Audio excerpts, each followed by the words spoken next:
Hola, ¿qué tal?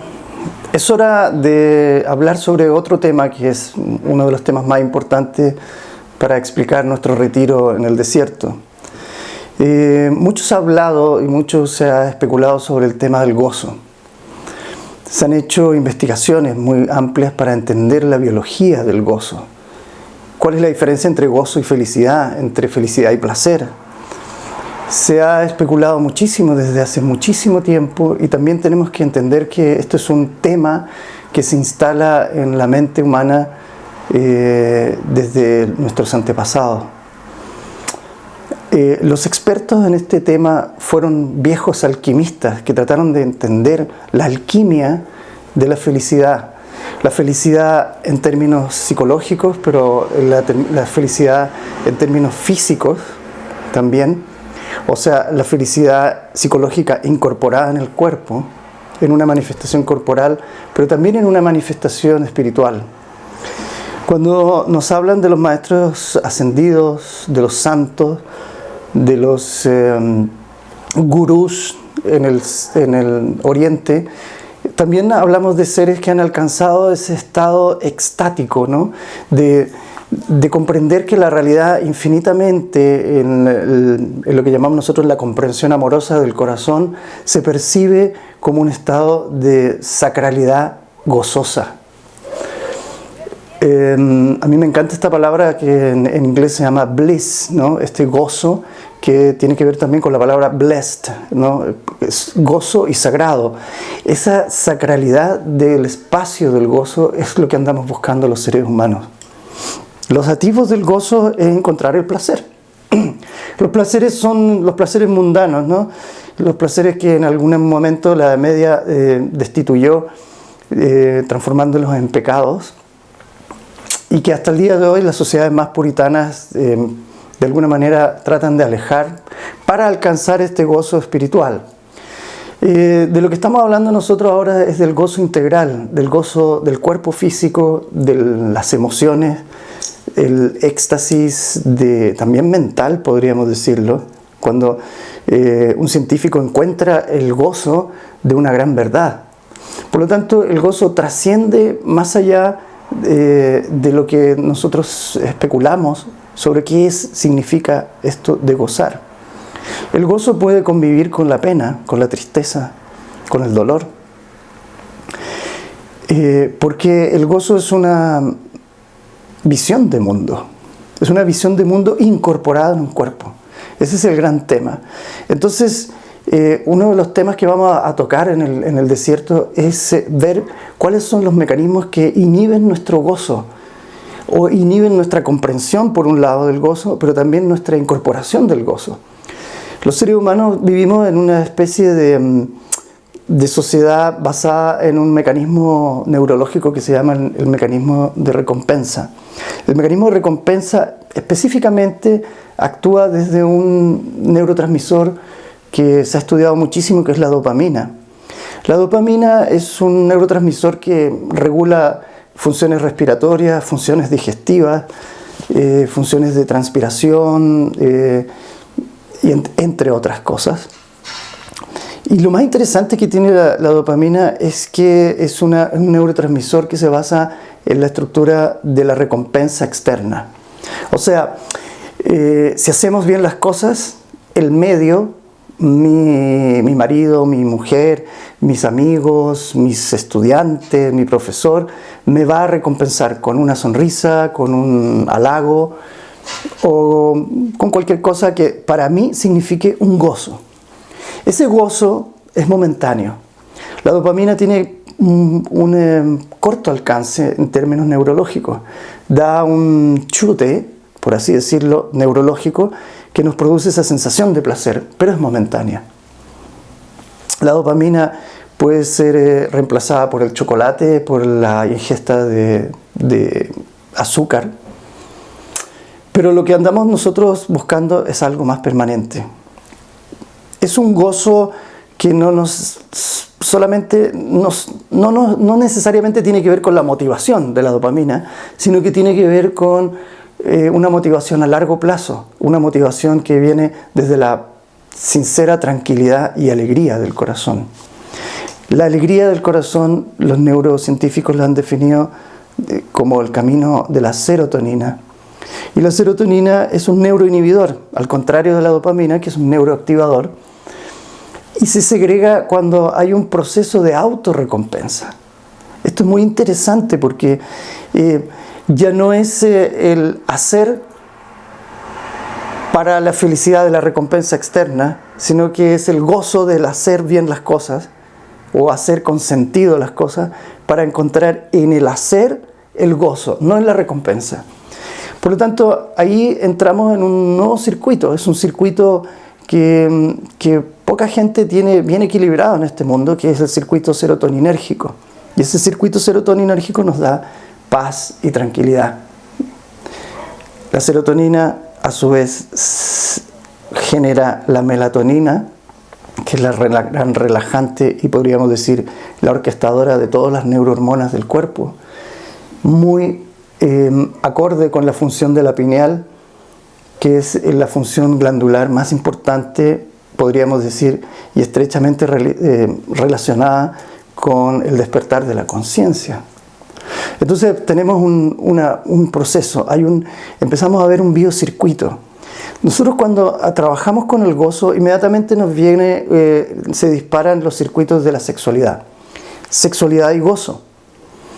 Sexualidad que viene a través de las gónadas, pero también que tiene la actividad de la epífisis. Entonces tenemos una especie de polos cráneo-sacral con el término de la obtención del gozo. La sacralidad es precisamente la activación de ese biocircuito en conciencia. Por lo tanto, ahí entramos a lo que es la sexualidad como un instrumento para encontrar el verdadero gozo serotoninérgico. Pero, ¿qué es la sexualidad entonces? Más allá de la genitalidad, que nos puede causar mucha dopamina, porque hacer el amor con otra persona, más que nada tiene que ver con friccionar los genitales para concebir este gran paradigma llamado orgasmo, ¿no? Este orgasmo es nada más que podríamos decir la actividad de una vibración que sube, pero que no puede ser contenida ni vehiculizada. Entonces tienes que explotar y salir en un éxtasis. El gozo en la sexualidad que llamamos nosotros consciente o sexualidad sagrada tiene que ver justamente con otro proceso. Es un énfasis. Es saber vehiculizar ese orgasmo para que se revitalicen estos circuitos cráneos-sacrales y nosotros nos volvamos hacia una actividad de recompensa interior. Por lo tanto, ahí entramos en el proceso de las tres fases de lo que llamamos nosotros la sexualidad consciente. Primero, una fase de sensorialidad donde se abren los sentidos. El epicúreo no es el hedonista. El epicúreo es el que busca la maravilla de los sentidos para llegar a un plano superior. El hedonista queda atrapado en ese camino dopaminérgico de estar saciando los sentidos en todo orden de cosas, generando esta adicción que puede generar incluso adicciones al sexo y otras cosas. Cuando la sensibilidad se explora desde ese sentido último, que es el sentido espiritual, del gozo íntimo con uno mismo, la sensualidad aparece como un segundo camino. ¿Qué es la sensualidad? Es el encuentro de que además yo tengo una polaridad interior que es una especie de manera de ver el mundo, tanto yang o yin, como habían dicho los antiguos exploradores de la conciencia oriental. Yang, que es una conciencia activa, una conciencia expresiva, y el yin, que es una conciencia receptiva, es una conciencia relajante, por así decirlo.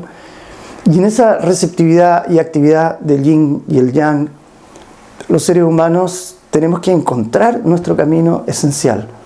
¿Qué somos en esencia? ¿Cómo nos gusta ser amados? En la intimidad de nuestro hogar, en la intimidad de nuestra alcoba, de nuestra pieza.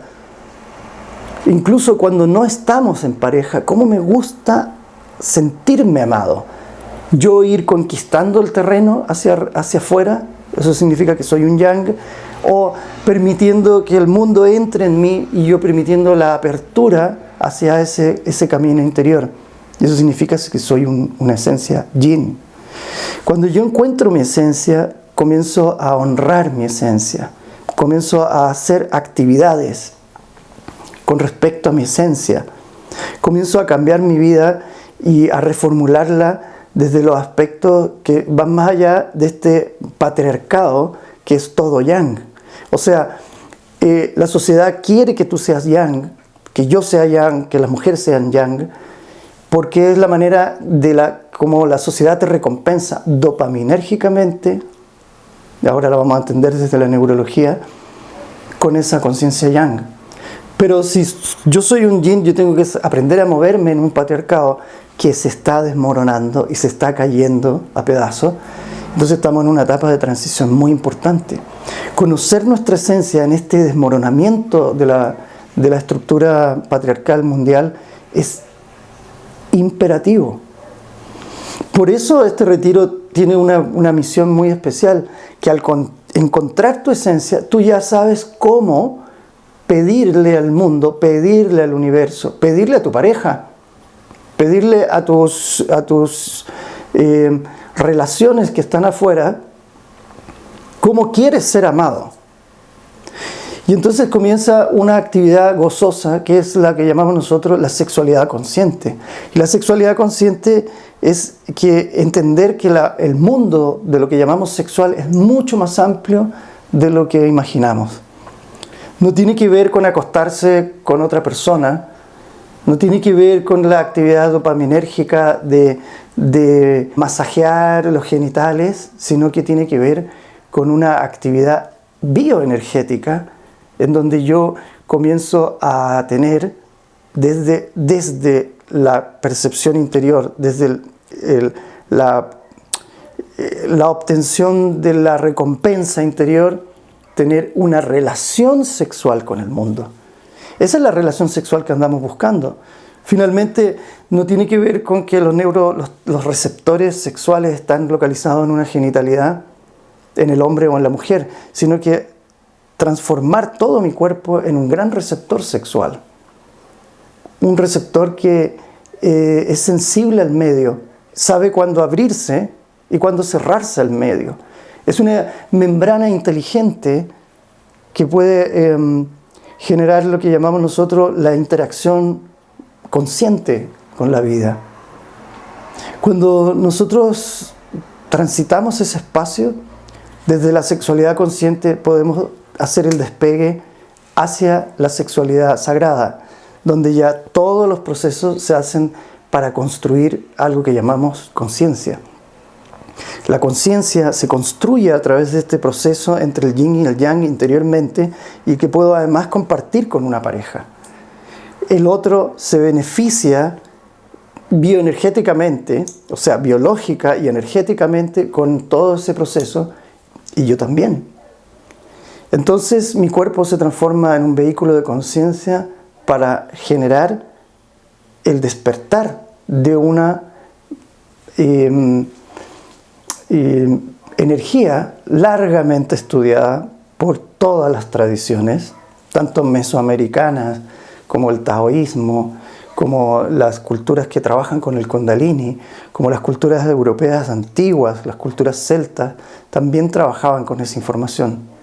Entonces, estamos dispuestos a encontrar esa esencia en nosotros mismos para trabajar con lo que llamamos nosotros la manifestación o la creación consciente desde el tramo de la sexualidad, que ya eso es magia, pero una magia de la conciencia, una magia que tiene que ver con que también podemos ayudar a la construcción de la nueva conciencia planetaria. Ese es el trabajo que queremos transitar en este retiro.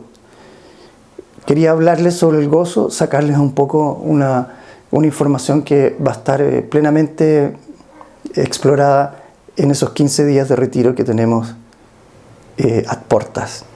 Que les vaya muy bien y nos estamos viendo en otro video. Hasta luego.